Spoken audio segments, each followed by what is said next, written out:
Merci à Dobby Energy de commanditer cet épisode. Utilisez le code LEMIX, L majuscule EMIX, pour 10% de rabais.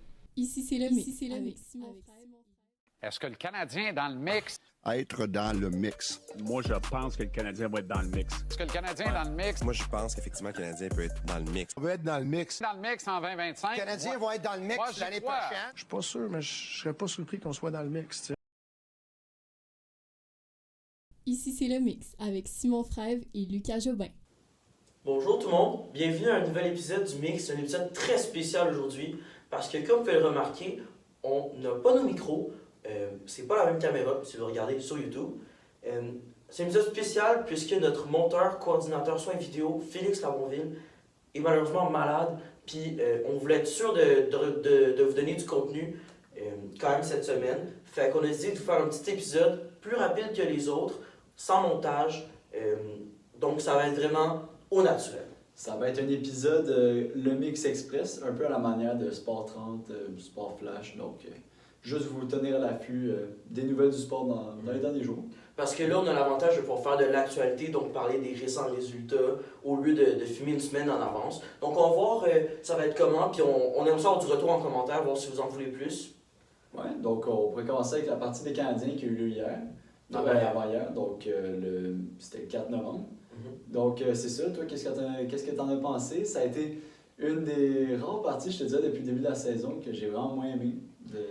Ben, ça commençait mal en partant, en sachant qu'il y avait Samuel Montembeault dans les buts, un goaler qui éprouve des difficultés depuis le début de la saison, on le sait tous. Et en plus de ça, savoir que c'était les mêmes arbitres que ceux qui étaient présents à Edmonton quand il y a eu beaucoup justement d'erreurs d'arbitrage, un match qu'on a fini par perdre à comme 30 secondes de la fin. Ça n'a pas bien parti au départ. Non, je suis d'accord. C'est sûr, vraiment, Montembeault, ça a mal parti. C'est quoi, les 3 buts sur 5 tirs au début. Donc, il y avait des jokes. Il ne peut pas arrêter un ballon de plage. Mais après ça, j'ai bien aimé comment il s'est ressaisi. Tu sais, à un moment dans le game, les tirs, c'était 40-12 pour les Flyers. Donc, c'était quand même fou, là. Puis surtout, Montembeault, on savait qu'il y avait des dirigeants d'équipe Canada qui étaient dans les gradins pour voir, parce qu'on sait que peut-être qu'il y aurait un poste avec l'équipe Canada comme 3e goaler. Et on peut dire que c'était pas sa meilleure sortie au début pour plaire aux dirigeants canadiens. Non, vraiment, il a connu un début de match très horrible. Le genre de tir que tu peux arrêter en tant que goaler et que si tu es un gardien de but élite, tu serais censé arrêter. Comme je l'ai déjà dit à plusieurs reprises, Carey Price c'est un goaler qui était élite parce que même quand il y avait des tirs qui étaient impossibles à arrêter, il réussissait à faire l'arrêt. Il réussissait à se tenir sur ses 2 pieds puis à devenir soir après soir le meilleur joueur sur l'alignement du Canadien. Samuel Montembeault n'est pas capable de faire ces arrêts-là. Il n'y a pas le clutch factor qu'on appelle, il n'y a pas le talent sous pression. C'est très difficile pour lui. Avec son début de saison très médiocre, ça va être compliqué de reprendre sa confiance. Puis je pense que pour l'équipe Canada, c'est déjà mort parce qu'il a juste trop prouvé qu'il n'était pas consistant. Puis année après année, que le Canadien s'est tout le temps amélioré. Mais là, depuis le début de l'année, c'est vraiment un gardien différent. Tu dis ça, mais on se rappelle quand même que les dernières années, Montembeault, il a fait de la job. Là. Alors que le Canadien, ça allait pas bien, il était tout le temps là. Il était toujours là, puis moi, je suis confiant qu'on peut voir ce Samuel-là. Mais un gardien de but, c'est pas constant. La plupart des gardiens de but ont directement leur poste de partant juste à cause de leur réputation. Comme Vasilevski, cette année, qui a une saison plus difficile, a, en mon opinion, un poste de partant parce qu'il n'y a personne d'autre comme deuxième goaler. Mais s'il y aurait un deuxième gardien de but à Tampa Bay, il serait assurément le deuxième gardien de but. Montembeault a eu le poste de premier goaler, puis il s'est pas battu pour l'avoir. Puis je pense que Martin Saint-Louis doit lui faire comprendre que c'est pas donné. Bien, quand on écoute les commentaires de Saint-Louis, en ce moment, je ne sais pas si tu as vu, mais ce qu'il a dit Martin Saint-Louis, c'est qu'il aime la job de Montembeault en ce moment et il veut lui donner plus de matchs. Je ne sais pas si tu as vu ça, mais en tout cas, je pense qu'il y a un Dobèche qui doit se poser des questions parce qu'il il a une très bonne fiche depuis le début de la saison. Même on commence quasiment à parler de lui pour le trophée Calder. Mais Dobèche, il doit se demander qu'est-ce qu'il doit faire de plus pour vouloir être numéro 1. Mais toi, si tu étais Martin Saint-Louis, est-ce que tu mettrais Dobèche numéro 1? Si je suis Martin Saint-Louis, je réalise que j'ai fait des erreurs en début d'année. J'ai mis Bolduc sur le premier powerplay au lieu de mettre Ivan Demidov. Puis là, powerplay. je me fais mettre de la pression par les autres pour mettre Ivan Demidov sur le premier powerplay. Puis je réalise qu'au final, c'était moi qui étais à l'erreur. Je me dis, pourquoi pas suivre la foule, pourquoi pas suivre le monde, puis mettre Dobèche comme premier gardien de but. Parce que Dobèche a eu un meilleur début de saison. Dobèche est invaincu Montembeault a de la difficulté. Montembeault devrait avoir moins de parties, moins de pression. Dobbach, il est, comme on dit, il est hot en ce moment. Pour vrai, il a la confiance, puis c'est ça que tu veux d'un goaler. Et j'ai l'impression, Montembeault, je sais pas si c'est une blessure ou la confiance, mais il y a quelque chose qui va pas. Pour vrai, Montembeault en ce moment, mais je pense que, comme je t'ai dit, on a vu Montembeault des dernières années, moi j'ai confiance qu'il peut revenir. Vraiment. Puis, en tout cas, il y a peut-être la mec malédiction, là, quand les joueurs ils ont une poutine. Je sais pas si t'as déjà vu ça, mais quand. Attends, c'était quoi? Quand Caulfield il a eu une poutine au McDo, son annonce de poutine, ça a mal été. Quand Toffoli l'a eu, ça a mal été. Quand Gallagher il l'a eu, l'année d'après, ça a mal été. Là, on sait que Montembeault il a eu sa poutine au McDo. Peut-être c'est pour ça, on sait pas. Ils sont vraiment plus superstitieux, les joueurs de hockey. Là. Ouais, mais parlant de la partie d'hier, pour vrai, toi. Avant-hier, excuse-moi. Mais parlant de ça, pour vrai, toi, qu'est-ce que tu en penses de cette game-là? Est-ce que tu penses que on a eu Kirby Dach qui a marqué 2 buts? Ben, quand même. Kirby Dach, c'est vraiment un joueur sur lequel j'attendais de lui une bonne saison cette année. Honnêtement, ça ne m'étonne pas que ça. Ben oui. Kirby Dach. Kirby Dach, oui, je Qui m'attendais revient vraiment des à ça. blessures, puis. Moi, cette année, dans les prédictions, il y avait 40-50 points minimum. Ben oui, parce qu'il joue sur un beau trio.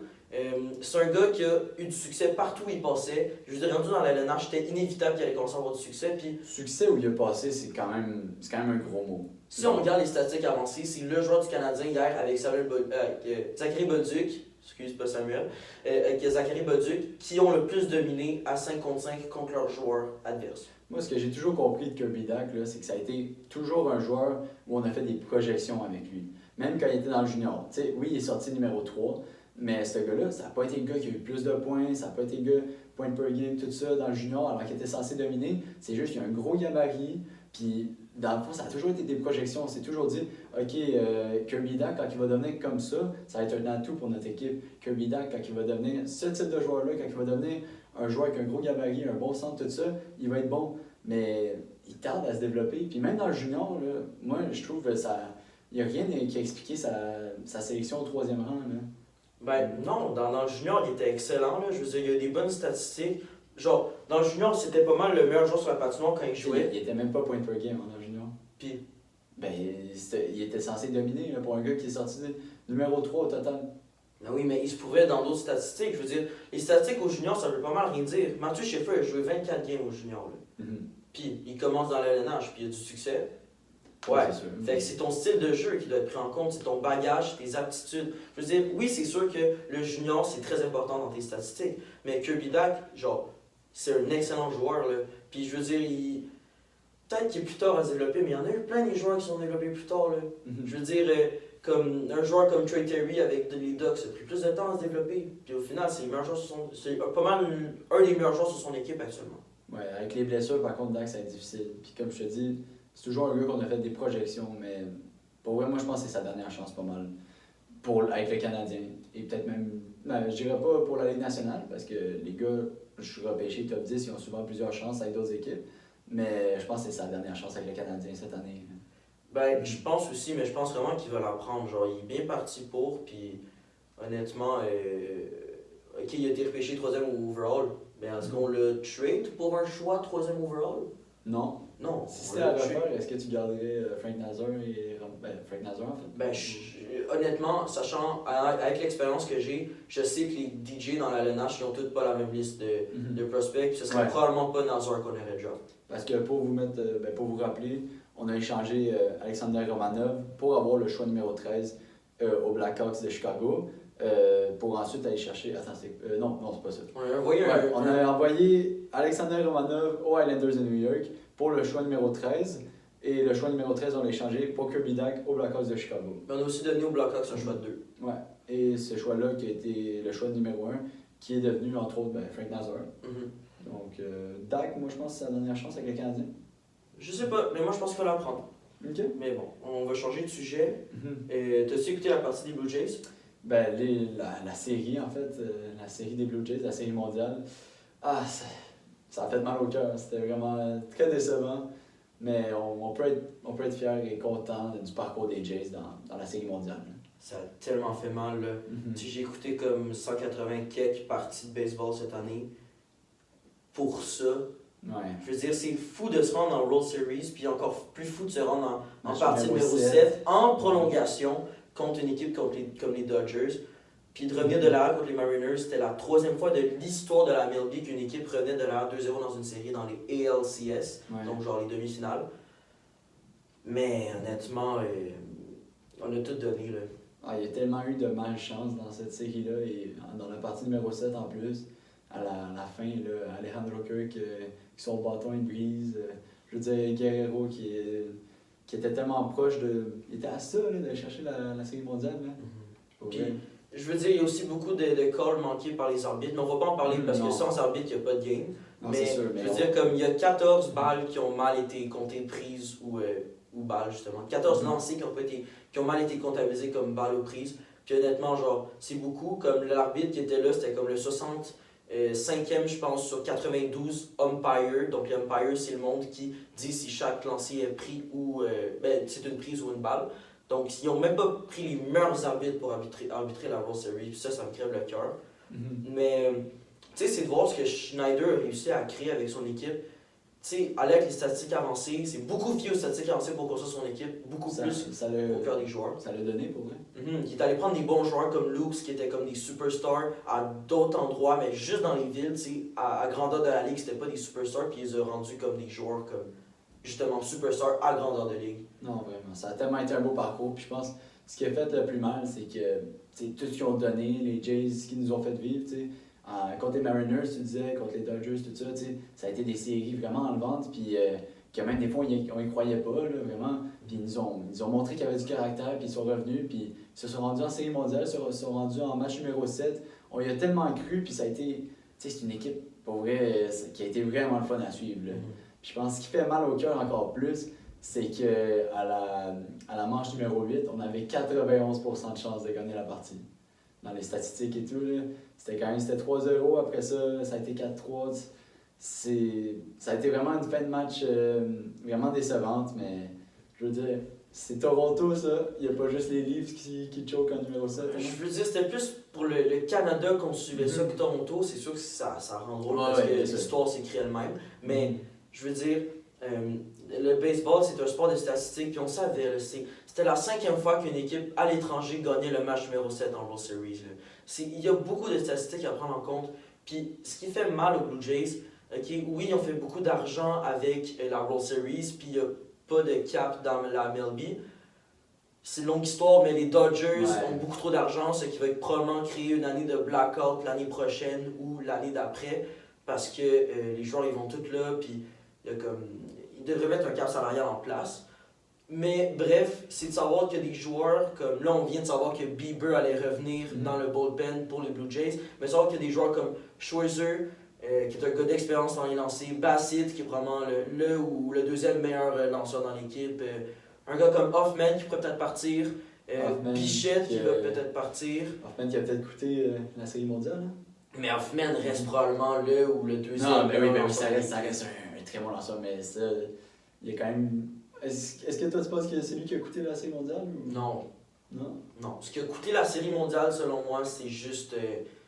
Mais la malchance quand même. La chance, ça n'existe pas, mais non, je veux dire, genre, c'est du monde qui aurait dû se lever, qui se sont pas levés. Genre, je pense genre Luke qui aurait dû se lever. Comme, genre, à la fin de la game, là, genre, tout le monde a bien joué, mais il y a du monde juste qui était un petit peu en bas de la barre d'exceller, qui aurait dû exceller sous la pression. Puis Will Smith, c'est juste, tu sais, c'est la 6e fois qu'il gagne celui dessus. Ça, c'est vrai. C'est beaucoup, là. Je veux dire, il y a des joueurs clutch, puis il y en a des comme ça, là. Tu sais, comme quand t'es en 4e quart dans la NFL, puis tu joues contre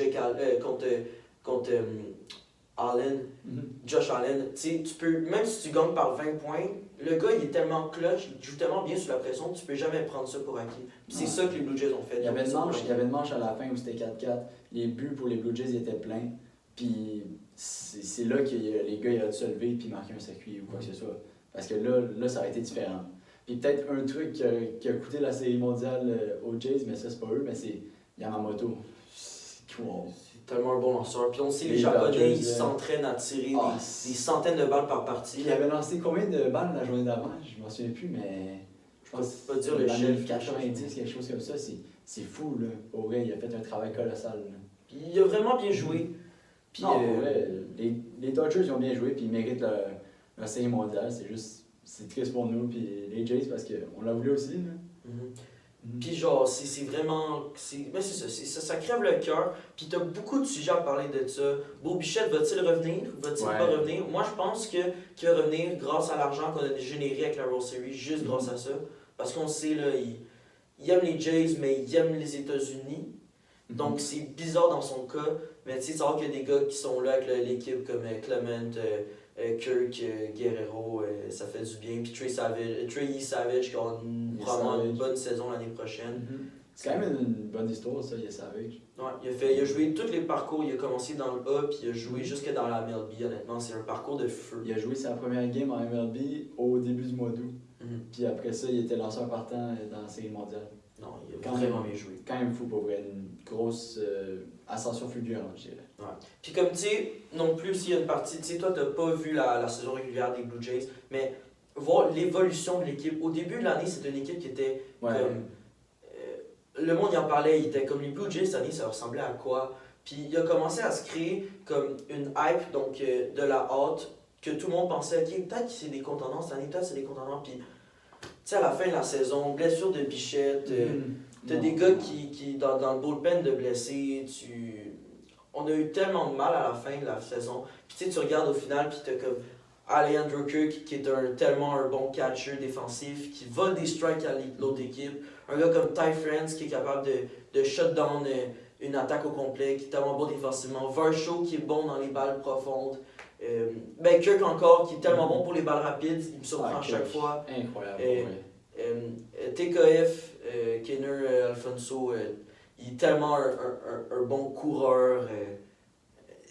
L'équipe a tellement amélioré, ça m'a donné les larmes aux yeux de voir du début à la fin l'avancement de cette équipe de plombiers qu'on appelle. Il y avait tellement une bonne chimie dans cette équipe-là. Pour vrai, je pense que c'est ça qui nous a permis d'aller battre les Yankees et les Mariners. Là. Je pense que c'est la chimie, puis en fait, c'est ça qui leur a permis d'aller se rendre en game numéro 7. Là. Pour vrai, ils ont cru, les gars, ils avaient leur plan de match, puis ils ont cru. Là. Fait que c'est bien. Puis oui, ça a fini d'une mauvaise façon, là, mais ça reste que la game numéro 7, c'était une des meilleures parties de baseball là, que j'ai jamais vues. Ouais. Ah, c'était quand même enlevant. Là. C'était vraiment une bonne partie, puis je veux dire, les Blue Jays, ils savaient en commençant la saison. Ils savaient qu'ils construisaient une équipe qui était basée sur mettre du monde aux bases puis faire des home runs. C'était une équipe qui voulait faire des home runs, puis qui voulait pas avoir juste un gars qui fasse les home runs comme Cole Raleigh ou genre Aaron Judge. T'sais, ils voulaient qu'il y ait plein de petites superstars dans l'équipe, puis au final, ils ont réussi, puis ça montre qu'honnêtement, même si la 4e équipe avec le plus haut montant d'argent dans la MLB, ça montre que même si t'es pas la première, tu peux avoir des chances d'avoir du succès puis battre des équipes comme les Yankees qui semblent tout le temps être en haut. Ben oui, on switch au football. Ouais. Donc dans la NFL, on a eu les transactions, les grosses transactions. Moi, j'ai entendu dire que les Colts avaient pas mal gagné le marché des transactions. Qu'est-ce que t'en penses? Les Colts sont bien... Ils ont fait des bonnes acquisitions. Je veux dire, c'est une équipe qui est déjà très bonne en partant. Je sais qu'on en a déjà parlé dans un autre podcast, puis c'est Félix surtout qui me disait que les Colts allaient gagner le Super Bowl, mais comme c'est une bonne équipe en partant. Mais moi, je pense que cette dernière transaction, il y a eu comme un peu de gagnants, mais ce qui est gros, c'est les perdants. Oh mon Dieu, les Jets, ils font quoi? Ah ouais, vraiment. Ils changeaient un gars comme Sauce Gardner, qui est comme un choix... en fait, ils changeaient juste plein de joueurs vraiment jeunes pour des choix repêchage. T'as quoi? T'as comme 37 choix de première ronde dans les 2 prochains drafts. Genre, échanger toute ton équipe pour ça, je trouve que c'est fou. C'est les sortes de Buffalo, là, littéralement. Ah, vraiment. Vraiment, pour vrai. Ça a quand même été une transaction monstre, là, mais ça les a tellement désavantagés. Genre, en plus, c'était tellement un gars, honnêtement, qui joue meilleur que les statistiques. Puis comme, les équipes qui ont profité de ce trade-là, puis des autres trades comme les Cowboys, puis... Les Cowboys, ça a été bon pour eux. Ouais, les Cowboys, ouais. Mais c'est ça. Ils rajoutent des bons joueurs. Ça va combler la perte de Micah Parsons d'avoir Gardner, je pense. Mais, bref. C'est à voir. Mais la date limite de la NFL, je me suis attendu que des équipes comme les Bills ou les Chiefs, ou en fait, surtout les Vikings, fassent des échanges. Mais honnêtement, ces équipes-là, ils ont décidé de dormir ce jour-là. Ouais. J'ai hâte de voir parce que c'est bizarre comme saison jusqu'à date. C'est assez spécial pour eux. Il reste beaucoup de football à jouer, là, mais c'est spécial. Pendant le football, j'ai une très très bonne hot take pour toi, mais je te la garde pour la semaine prochaine. Ok. Regarde. Si on reste dans le football, plus au Québec, les Alouettes qui s'en vont en demi-finale de la Coupe Grey. Finale de l'Est. Ouais, en finale de l'Est. Donc, On est les plus bas dans les odds pour la gagner. On a 12%, je pense qu'on dit aujourd'hui la CLF. Mais si on se rappelle, il y a 2 ans, ils n'ont jamais cru en nous. Hein? ouais, de quoi? Quand on de quoi. Donc, on ne sait jamais avec les Alouettes, pour vrai. C'est une équipe qui. On ne sait jamais qu'est-ce qui peut se passer avec eux. Fait que, moi, j'ai hâte de voir ce qu'ils vont nous réserver. Moi aussi. Fait que c'est ça. Puis aussi, ce qui est notable dans les derniers jours, on a eu Eliud Kipchoge, qui est une légende de l'athlétisme, en fait, le GOAT du marathon, qui est lui, en fait, qui a réussi à battre en bas de 2 heures, qui a fait 1h59 et combien de temps? 38 secondes, il y a 4-5 ans.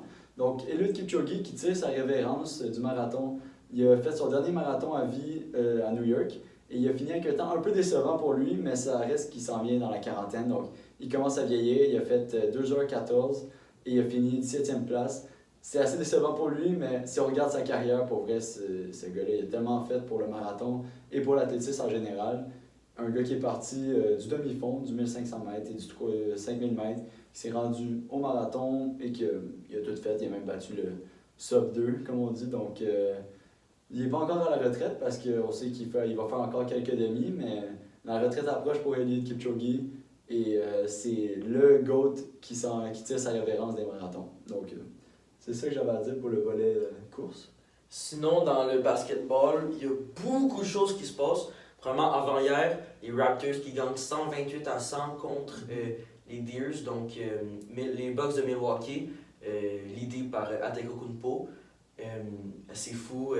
Barrett qui a une performance de 23 points, je me souviens bien, semaine dans sa carrière. Scotty Barnes qui déçoit un peu, mais c'est tellement un bon joueur. Les statistiques montrent rien de son travail. Il est tellement bon défensivement, offensivement.